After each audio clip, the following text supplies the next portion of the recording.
Hola, hoy en Retrologando vamos a recordar a los humoristas gráficos de esa otra generación del 27.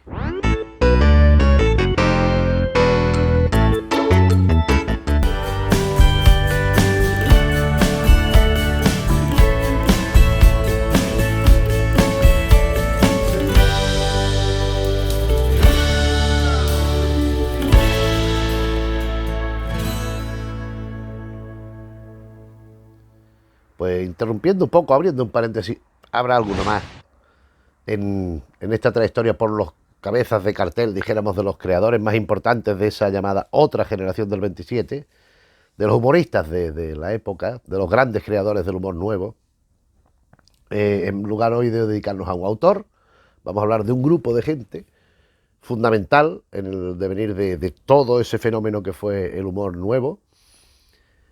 Y me refiero a los ilustradores, a los humoristas gráficos, que hacían viñetas, que hacían portadas, que hacían carteles, que hacían y que fueron innovando toda vez que lo que es la plástica estética visual, también contribuyendo a la literatura, porque casi todos, si no todos, también pues escribían, hacían sus relatos, sus artículos, sus obras de teatro breve o lo que fuera. Bien, a la hora de hablar de esta gente, primero hay que hablar de publicaciones, porque las publicaciones que en parte pues lo englobaron a casi todos. En algunas estuvieron todos, en otras fueron pasando unos u otros, después la guerra civil y ahí ya las desviaciones. Y después de tenernos en algunos de los autores más importantes, claro, que son los más destacados. A la hora de hablar de publicaciones me refiero a las publicaciones específicamente de humor.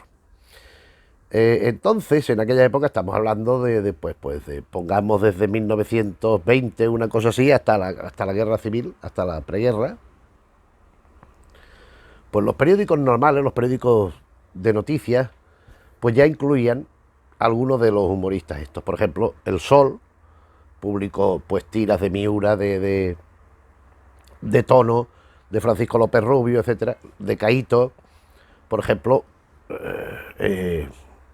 el Heraldo de Madrid. El Heraldo de Madrid fue otro que también dio cabida a muchos de estos. El Liberal, donde Fernando Perdiguero Menda publicaba una caricatura casi cada día y algunos días unas tiras de cinco viñetas. Pero esto es aparte, estos son los diarios normales que incluían una sección breve de humor donde ya figuraban toda esta gente, o parte de ella. Pero en 1991 también había, por supuesto, las revistas de humor de toda la vida, pero que no aportan el ingrediente de la novedad, que es un humor gráfico tradicional, estilo Rafael de Penagos, estilo Joaquín Saudaró, a quien le dedicamos un vídeo en el canal, tipo Castanys, tipo estas cosas. A partir de 1921, fecha en que aparece la revista Buen Humor, hay un giro, hay un cambio, hay una transformación, hay la conservación de esto anterior, que era de primerísima línea, además sin paliativos, sin menoscabo de nada, puesto que los mismos autores renovadores demostraban y manifestaban su admiración y su aprecio a la obra de los que le habían antecedido. Pero ellos ya empiezan a ir por otros derroteros. La revista Buen Humor la funda y la dirige Sileno, que era el apodo, el seudónimo, el alias, de Pedro Antonio Villahermosa y Borao, todo con O, no Borao, que era un dibujante. Bueno, ahora después mencionaremos algún signo de lo que era su característica. No fue muy importante, pero claro, no fue muy importante como dibujante, que sí que lo fue, pero sobre todo destacó por la creación de esta revista. En esta revista es la primera donde se dan cita todos los escritores y todos los dibujantes de este nuevo humor. Aquí encontramos junto a lo anterior gente como Pérez Zúñiga, como Pedro Pérez Fernández, como tal. Encontramos, por supuesto, a Ramón Gómez de la Serna, encontramos a Julio Camba, encontramos a, qué sé yo, que así que recuerde así a bote pronto, escritores, porque es lo que me interesa más en los dibujos ahora. Pero por supuesto también están Jardiel, Miura como dibujante, muy escasamente como escritor, Tono, también sobre todo como dibujante, Edgar Neville, José López Rubio, José Santugini, etcétera, etcétera, los que irán surgiendo de esta hornada de grandes humoristas, ¿verdad? En Buen Humor, pues es una bocanada de aire fresco, que combate, por un lado, a las revistas estas humorísticas que hablábamos que incluían dibujos, pinturas y tal, de corte frívolo, de corte galante, que se llamaba, que fue degenerando, o sea, de señoritas, muy bien, que en Buen Humor también aparecían, pero más, de forma más discreta, porque en las revistas, pues por ejemplo, pienso en Cosquillas, por ejemplo, pues terminaba siendo algo pues prácticamente pues pornográfico. Esto Buen Humor pues se enfrentó, Buen Humor prefirió una sutilidad, una clase, si se quiere decir así, una clase, una categoría, un estilo de otra manera más elevado, menos chusco, menos bárbaro. En esta revista, pues como dibujantes aparecen el propio Sireno, Caíto, Francisco López Rubio, Tono, Miura, como hemos dicho, aparece Bluff, que después lo iremos reencontrando, aparece, por ejemplo, Garrido, Galindo, es que aparecen, yo creo que la nómina de dibujantes por Buen Humor pasan todos. Buen Humor es una revista que dura 10 años, de 1921 a 1931, cuyo heredero natural es coetáneo de él, justo, que es Gutiérrez. Gutiérrez es una revista creada por Caíto. Caíto era Ricardo García López, un gran dibujante, conocidísimo, y un comentarista, un crítico de Taurino y de estas cosas, escritor también. Se hacía llamar Caíto, K-H-I-T-O, porque era el emperador de la historieta española. Era un tío que era un gran renovador. Ya sí nos detenemos un poquito más con él. Gutiérrez la crea Caíto. Gutiérrez figura que es un funcionario del negociado de Impagable, que es un señor calvo, mediocre allí, bajito. Y la revista, lo que pasa es que Gutiérrez empieza la revista en un humor muy en la línea de buen humor y quizá incluso más transgresora, y va decayendo en los últimos años, pues ya se dedica prácticamente a la crítica política, al humor político, en contra de Azaña, porque Caíto era muy conservador, lo que le llevó, por ejemplo, a distanciarse de Fernando Perdiguero, que era todo lo contrario, era Menda, Ocero, entre otros, ya también volveremos sobre él, y ya empezó a meterse con la Azaña, que si los catalanes, etc. Igual. Y entonces el público empezó a darle la espalda, porque lo que buscaban no era esto. Esto ya había revistas específicas dedicadas a la sátira política de un lado o del otro. Y en cambio Gutiérrez pues empezó a pronunciarse en este sentido y fue pues cuando ya pues duró un año. Cuando empezó a hacer esto duró un año. Entre tanto, pues lógicamente, aparte de Buen Humor y Gutiérrez, que digamos de alguna forma empalman, Gutiérrez, pues es que no sé, es que lo hemos dicho ya unas cuantas veces en estos vídeos, pero es que igual que Buen Humor, aquí encontramos toda la playa de escritores, Jardiel, Miura, López Rubio, Neville, tal, junto a otros que después irán destacando también y que irán tomando pues carta de naturaleza como tal en la época, ¿no? Y los dibujantes lo mismo. Todos están en Buen Humor, es que compaginaban, porque lógicamente con un dibujo, un artículo a la semana no. Entonces tenían 4 o 5 publicaciones cada uno y así iban pues tirando, iban viviendo, iban pues ganándose su pasta, lo que le hacía falta para vivir, claro. Entre 1924 y 1932, por ejemplo, está la revista Muchas Gracias, que es una revista que en principio parte mucho más de lo anterior. Por ejemplo, aquí encontramos mucho a Carrere, a Pedro Muñoz Seca, también creo recordar que está Pérez Zúñiga, pero junto a esta gente, pues por ejemplo encontramos a Bluff, a Sama, que también, que es muy amigo de Jardel Poncela, que ilustra muchas cosas, y propia, que él escribe también, que también estaba en Buen Humor muchísimo, y en Gutiérrez también. Esta, Muchas Gracias, no lo he dicho, fue fundada por Artemio Precioso, era un individuo de un carácter un tanto voluble, terminó con Miura, terminó muy mal, en fin, con Miura algunos terminaron mal, pero vamos, con Jardiel igual. Pero este señor es que por lo visto era bastante veleidoso en cuanto a sus criterios y tal. Entonces en esta revista pues encontramos, en Muchas Gracias, colaboraciones de Caíto, colaboraciones de Bluff, que otro que es muy interesante. Y bueno, lo que sucedió es algo que no se termina de entender, pero bueno. También está Sireno, también está Penagos, tal. Estas son quizá Buen Humor, Gutiérrez, son las revistas fundamentales. Muchas Gracias las he mencionado porque, bueno, hay alguna representación de esta gente. Cosquillas es otra de ese tipo. También habría que hablar, pero esto lo dejamos para otro vídeo, de la orientación infantil de estos creadores, de estos humoristas. Tono, Miura, Francisco López Rubio, José López Rubio, Caíto, mucho. Es que es una cosa don Antonio Robles, sobre todo en una serie de publicaciones emblemáticas, porque ellos entendían, ya lo explicaremos en su momento, que la infancia había que cuidarla, había que de alguna forma no educarla, sino darle distracciones que en cierta medida fueran aportando unos valores, unos conceptos éticos generales, toda vez que alejara de cierto, de la parte amarga de la realidad, ¿verdad? Entonces así surgen revistas como por ejemplo El perro, el ratón y el gato, que fundan y dirige Antonio Robles y Miguel Miura. Por ejemplo, así funciona Macaco, creada y dirigida por Caíto, por este dibujante que hemos dicho antes. Así surge Pinocho, de Saturnino Calleja, o así aparece, en principio, como suplemento de la revista Blanco y Negro, y después como revistita aparte, Gente Menuda, acompañando al dominical del diario ABC.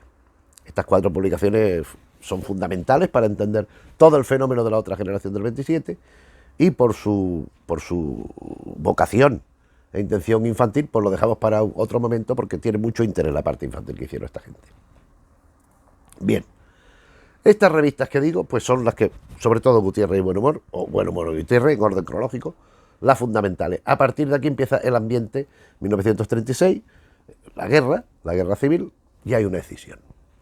Una decisión evidente. ¿Qué sucede? Que lógicamente la historia la cuentan los vencedores.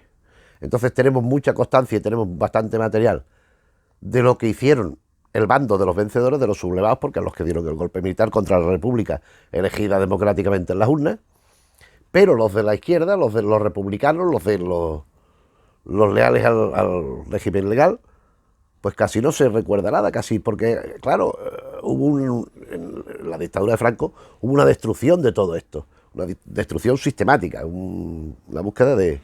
Entonces esto lo que encontramos pues son materiales más escoliados, más puntuales que han conservado, pero colecciones completas pocas. En este sentido ya de las revistas de humor encontramos en el lado de los republicanos la revista Traca, creada por Vicent Miguel Carceller y cuyo representante más notable quizás sea Bluff, ahora hablaremos de él, Carlos Gómez Carrera, Bluff.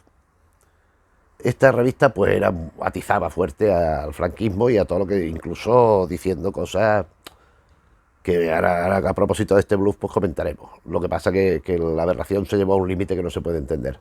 Y en el lado de los fascistas, de los nacionales, de los llamados nacionales, estaba La Trinchera, que solo dura 2 números y pasa a ser La Ametralladora.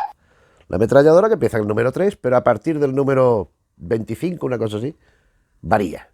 La Ametralladora era una revista que era puramente militar, paralelo. La revista para los soldados. A los soldados se les regalaba y la otra gente que lo quisiera lo tenía que comprar. Y era una revista pues puramente bélica, con algún chiste, alguna viñeta, tal. Pero a partir de mediados de 1937 entra Miura como Lilo y acaba dirigiendo la revista, ya la vuelve de otra manera. La Ametralladora, en esta parte final de la Ametralladora duró 120 números, o sea, en el 39 acaba. Pues claro, ya es otro mundo. Es una cosa donde aparece imaginación, donde aparece un humor de otra manera. Lo iremos viendo un poco, o lo podemos ver ahora, porque también es que como después de estos autores, pues hombre, Miura y Tono ya lo hemos tocado por aquí, pero otros importantes, pues quizás no tanto. La Ametralladora, pues un humor al principio. Vamos a ver. La Traca, ya que vamos a retroceder un poco lo que he estado diciendo, la Traca, por ejemplo, el propio Bluff dibujaba a Franco afeminado.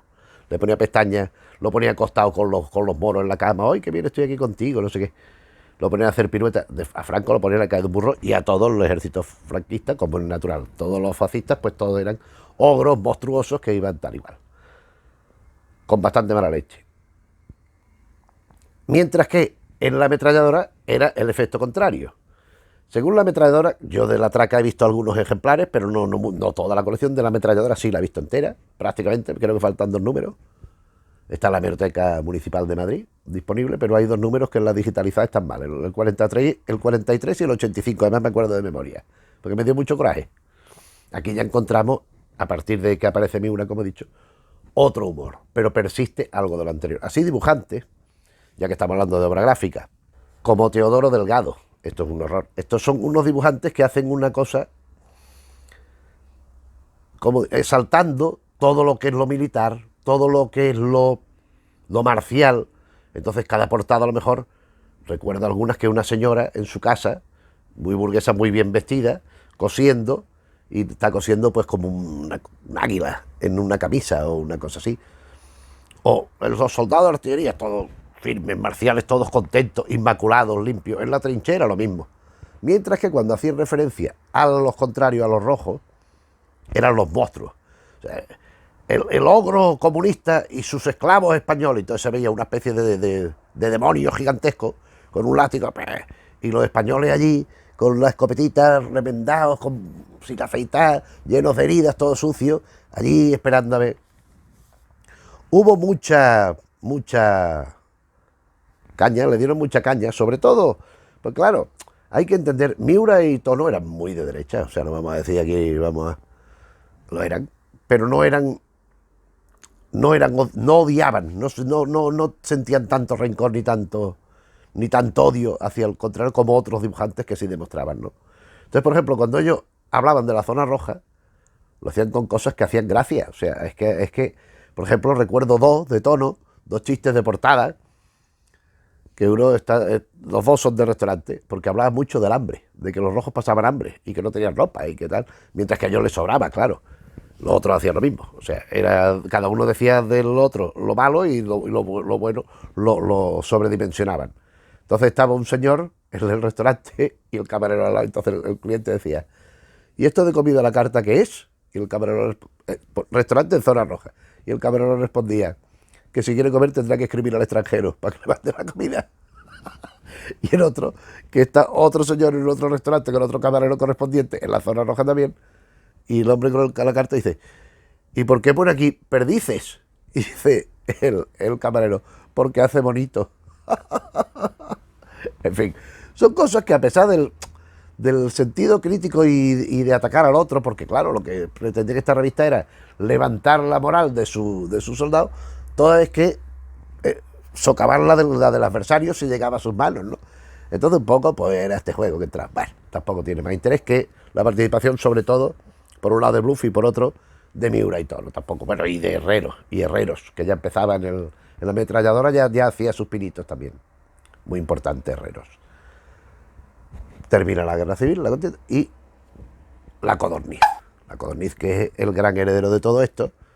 O sea, Buen Humor, Gutiérrez, tal, pues la ametralladora desemboca en la codorniz. Hay un paso intermedio en la revista Tajo, es un periódico también fascista más no poder, ya terminada la guerra, 1940-1941, donde Miura y Tono colaboran haciendo la ametralladora en 2 páginas o en 1 página, dependiendo del número. Si es más anterior, son 2 páginas, y si va avanzando el tiempo es 1 página que termina haciendo solo Tono, como si fuera el suplemento de humor de la revista Tajo. Pero bueno, eso carece de importancia hasta la codorniz.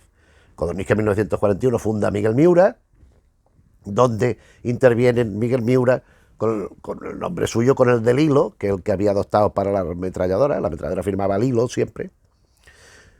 Tono, por supuesto, Edgar Neville, Jardiel Poncela, eventualmente, recuerdo algún número de la Codorniz, por ejemplo, que publican en un número íntegra Los misterios asesinatos del castillo de Kull, la versión alargada de una de las novísimas aventuras de Sherlock Holmes. Por ejemplo, empieza a aparecer López Rubio. Por ejemplo, Herreros ya desde el principio se escribe a la Codorniz, después se incorpora Perdiguero, etcétera, etcétera. Y ya es el humor, porque esto ya claro, Miguel Miura lo dejó en 1944 y ya prosigue la revista hasta el 78. Estas son las revistas, las cabeceras de cartel pues, más importantes que había. Y ahora, pues claro, hay que detenerse en, me he puesto aquí los autores principales que no vamos a mencionar, aunque algunas veces eran escritores. Dejamos aparte Saudaró y la gente esta de anterior, Rafael de Penagos, Castaños, fundamentales, con un dibujo prodigioso, pero que no es lo que nos interesa. Lo que nos interesa es el humor nuevo, gráfico. Sileno es el creador de la revista Buen Humor, es el que posibilita, el que crea todo ese caldo de cultivo para que emerja ese humor nuevo, auspiciado por una publicación de prestigio y de gran tirada. Él a mí como dibujante es un dibujante que me parece, pues no sé cómo decirlo, los dibujos siempre parecen el mismo, siempre son personas que están frente por frente y con las expresiones a mí me daban un cierto susto cuando son figuras que son tétricas, son un poco patéticas e incluso a veces rozando el terror, ¿verdad? Pero bueno, era un señor muy considerado, muy de tertulias, tal, algo que también hacía Caíto. Caíto, Ricardo García López, como ya hemos dicho, 1890-1984, el emperador de la historieta. Era un grandísimo, muy respetado crítico de toros. Era un hombre que escribía, él tenía su inquietud y hay varios escritos, varios artículos de él en las revistas Buen Humor, en Gutiérrez y en otras. Y este hombre renueva el humor completamente. O sea, este hace un dibujo muy esquemático, pero a la vez muy realista. Es un dibujo, vamos a poner Tono y Miura, a los que de forma, a propósito de su literatura ya hemos hablado en el canal, pero los dibujos, pues podemos poner aquí unos cuantos, que van desfilando aquí unos cuantos aquí al lado. Pues de pronto, o aquí, da igual, que aparezcan por aquí algunas viñetas, pues son unos dibujos muy sintéticos. Son extremadamente minimalistas, si se quiere, con los ojos grandes, pero se ve que son dibujos orientados al humor. En el caso de Caíto, el dibujo es más... A ver, también es muy esencializado, pero es de otra manera. No es el dibujo, el monigote, como puede ser lo de Miura y lo de Tono. Reconocible, pero monigote, a fin de cuentas. Lo de Caíto es un dibujo más elaborado. Se ve perfectamente la intención, se ve... Era muy buen caricaturista. Él, cuando en la época final de Gutiérrez dibujaba a Azaña, o dibujaba a Maciá, o dibujaba al que fuera, pues se veía perfectísimamente quién era. No hacía falta que pusieran el pie quién era, porque se identificaba de inmediato. Pero tiene una forma de dibujar muy especial, con unos dibujos a veces un tanto cuadrados, no con la geometría de Tono, sobre todo, que usa el cartabón y las cuadras, el compás para hacer tanto los dibujos, Miura menos, pero también en algunos fondos. Es otro tipo de esquematismo, es un esquematismo más sugeridor, es más complejo, los dibujos no son tan elementales, son más complicados, y Caíto llegó a ser celebérrimo, era un dibujante que todo el mundo sabía quién eran los dibujos de Caíto. Caíto en vida publicó un libro que yo no tengo, que son caricaturas de Caíto extraídas de estas publicaciones que estamos hablando. El otro grandísimo humorista gráfico de la época es Francisco López Rubio, hermano de José López Rubio. Francisco López Rubio nace en 1903 y murió en 1996. O sea que vivió 93 años. Este hombre era un portento dibujando. Este señor tenía una clase y un gusto para dibujar extraordinario. Y fue el introductor en España. Bueno, a mí hay cosas que ponen un poco exageradas. Francisco López Rubio, creador de la línea clara. Hombre, vamos a ser serios, ¿no? La línea clara no la inventa López Rubio ni nada de nada. Pero sí que hace unos dibujos que en determinada manera coinciden con la línea clara. Lo que pasa es que él ni pretendía línea clara ni nada por el estilo. Él es un dibujo, los dibujos de López Rubio son unos dibujos automáticamente identificables, como lo son de los de Caíto, por otras razones, porque Caíto es más es que dentro de la síntesis, Caíto es más rococó, es más barroco, es más recargado. López Rubio es una maravilla, es unos dibujos graciosísimos, divertidísimos, que solo verlo, que sabe plasmar tanto la espectacularidad de un momento determinado, por ejemplo un globo que se está llevando botones por el pantalón y está ascendiendo, y con el ancla lo ha enganchado por el pantalón y el botón está diciendo: no sabía yo que iba a ascender tan rápido en esta empresa. Estaba ascendiendo. Cosas así. Él hizo unas viñetas maravillosas. Él empezó a poner los diálogos, normalmente se ponía el dibujo y abajo en el pie venía el texto. Él empezó a hacerlo en globos. Fue de los primerísimos que empezó a ponerlo en globito, no exactamente en globo, pero que lo ponía en la parte superior de la viñeta. Miura alguna vez también lo hizo. Pero vamos, López Rubio sobre todo también desarrolló una amplísima labor en la revista Gente Menuda, de la que fue uno de los, junto a Elena Fortuny, fue de los fundamentales. O sea, él hacía sus cuentos, él hacía sus ilustraciones a material ajeno. En Gente Menuda, por ejemplo, el mago Pirulo. Y después había un conejo, cuyo nombre no recuerdo, lo desconozco, no lo sé, que era un conejo con la oreja redonda, de animalitos que pulaban por allí. Cuando veamos lo infantil abundaremos en todo esto, que a mí me parece muy interesante. Pero desde luego Francisco López Rubio es de los grandes nombres del dibujo español. Después, en otro orden, ya no tan importantísimos, pero no menos trabajadores, estamos hablando de gente que publicaba a la semana por lo mejor 20 viñetas, 15 viñetas, portadas, carteles, viñetas interiores, historietas de toda página, ilustraciones a escritos ajenos, en fin. Aquí, por ejemplo, tenemos a Sama, Joaquín Sama, que ya lo hemos dicho, el gran amigo de Jardiel, el que le ilustró bastantes cosas, con el cual fue a hacer el raid Madrid-Zaragoza en el sexticiclo, etcétera, etcétera. Era un individuo que también escribió sus cosas, como por ejemplo lo hizo Garrido. Garrido, que era un dibujante muy conocido en su momento. Manuel Garrido García, nacido en 1895, murió en 1968. Eran unos dibujos que siempre parecía que estaban cabreados, los personajes. Eran unos dibujos con ojos muy grandes, casi siempre cejijuntos, o sea, ceñudos, perdón, y con las bocas grandes, con las narices de pico, a veces, con frecuencia. Y eran dibujos muy eficaces, eran muy graciosos. Yo recuerdo una viñeta de él, de restaurante. Eran muy socorridos los restaurantes para los humoristas. Camarero, esto es el colmo. En el rape había un pelo. O sea, en el pescado había un pelo que debía ser una cocinera. Era una cosa. Además hacían un humor que a veces hoy lo vemos y decimos, ¿esto qué gracia tiene? Pero en su momento, pues por lo visto sí lo hacía, pero bueno, eran cosas de la época también, que hoy afortunadamente, pues ese grado de miseria que había, que constantemente los mendigos, los locos, los pobres, los ladrones, los raterillos de quinto orden, estos son constantes en el humor Miura y Tono y menos, Caíto menos, pero también los niños que no tienen nada, que piden cosas, los abuelos que les niegan cosas porque no pueden tampoco. Todos estos son temas recurrentes en estos dibujantes, pero es que la situación que había es que no.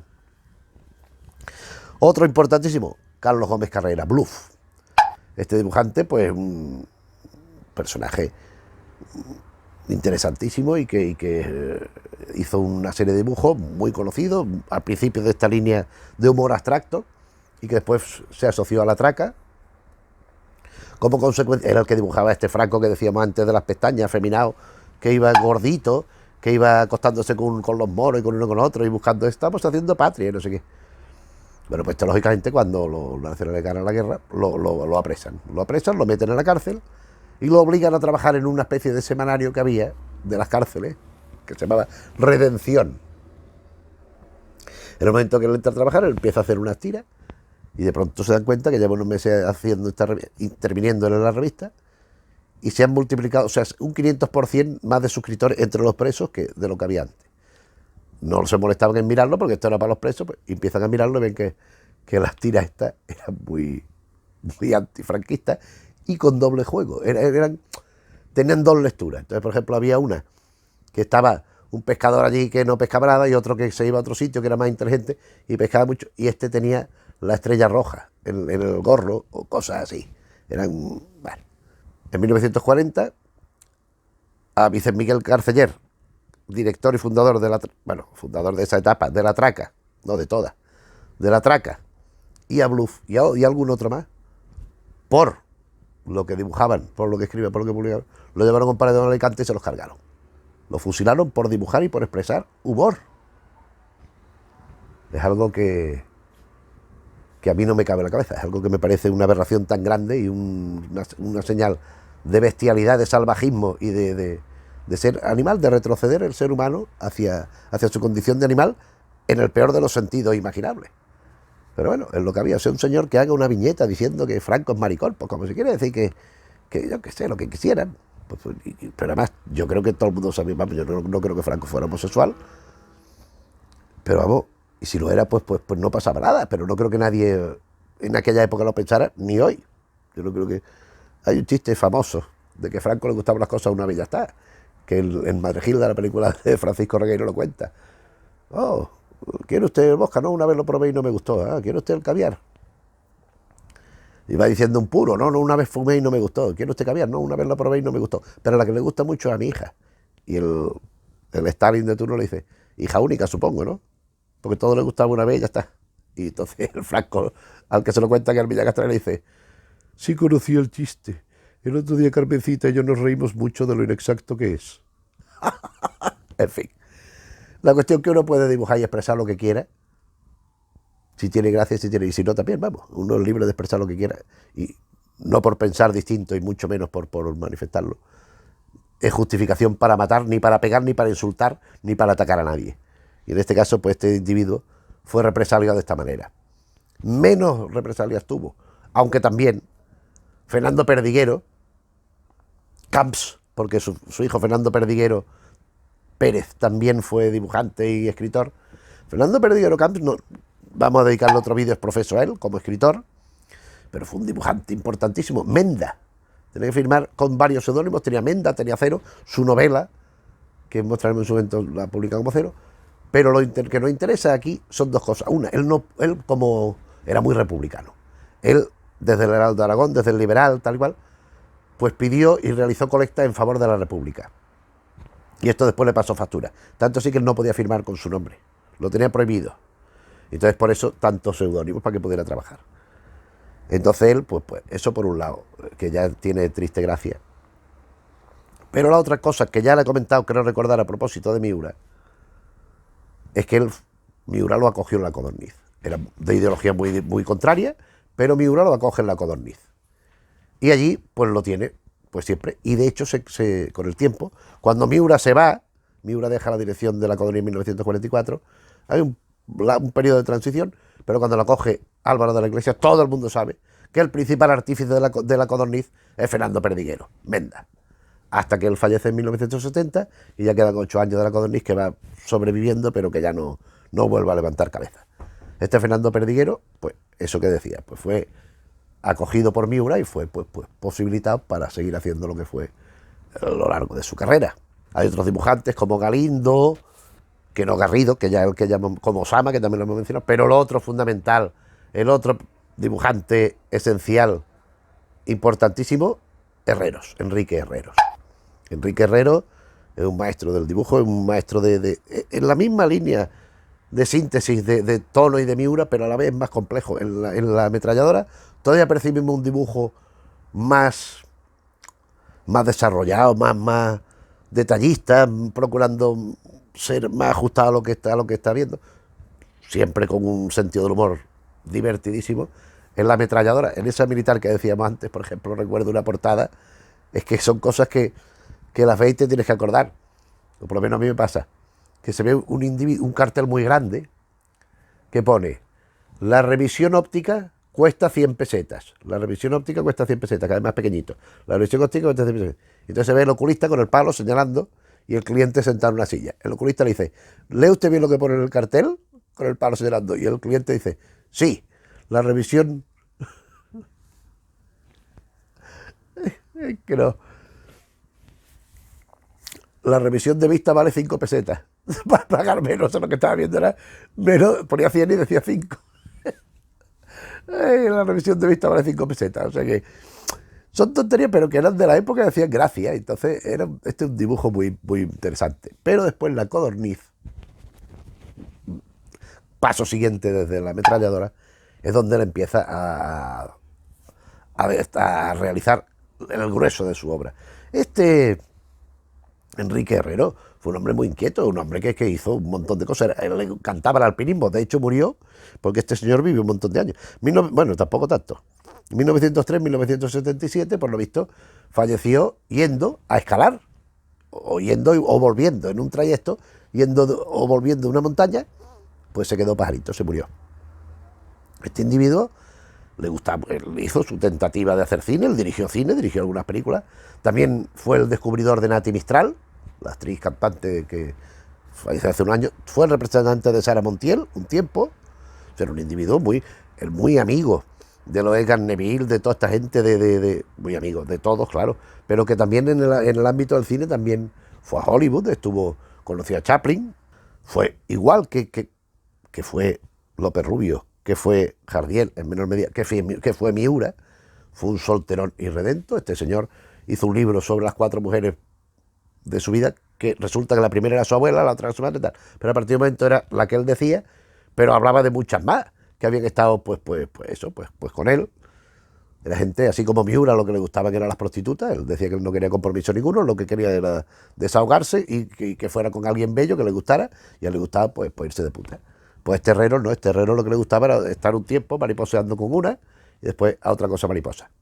Tuvo un hijo que también se llama Enrique Herrero, que bueno, que es productor de cine. Pero este Herrero, un dibujo muy eficaz, muy gracioso, muy potente, con un trazo muy rápido. Son igual, quizá un poco superior, no necesariamente superior, pero sí un poco más. Es distinto, es que estamos hablando de gente muy, muy notable.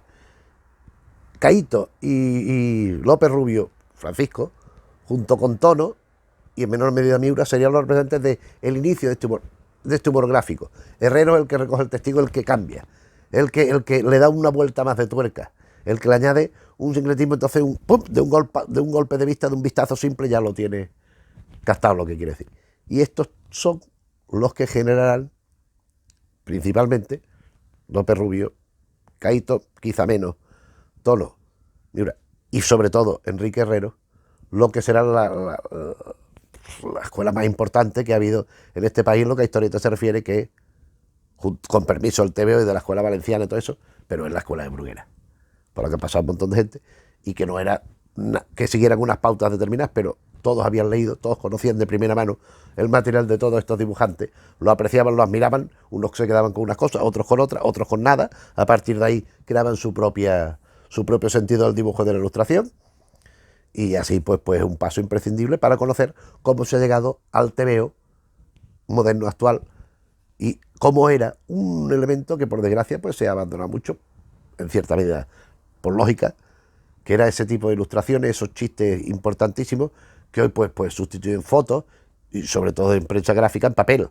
porque si ya es información en general, pues son los vídeos que vemos por internet, por los noticiarios, etcétera, etcétera. Fue una época con altibajos, lógicamente, con momentos muy importantes, muy notables de vida, digamos, social, todo esto transmitido a través de estas revistas, estas creaciones de revistas infantiles tan importantes, estas revistas de humor que llegaban a tiradas inmensas. Todo esto era algo tan,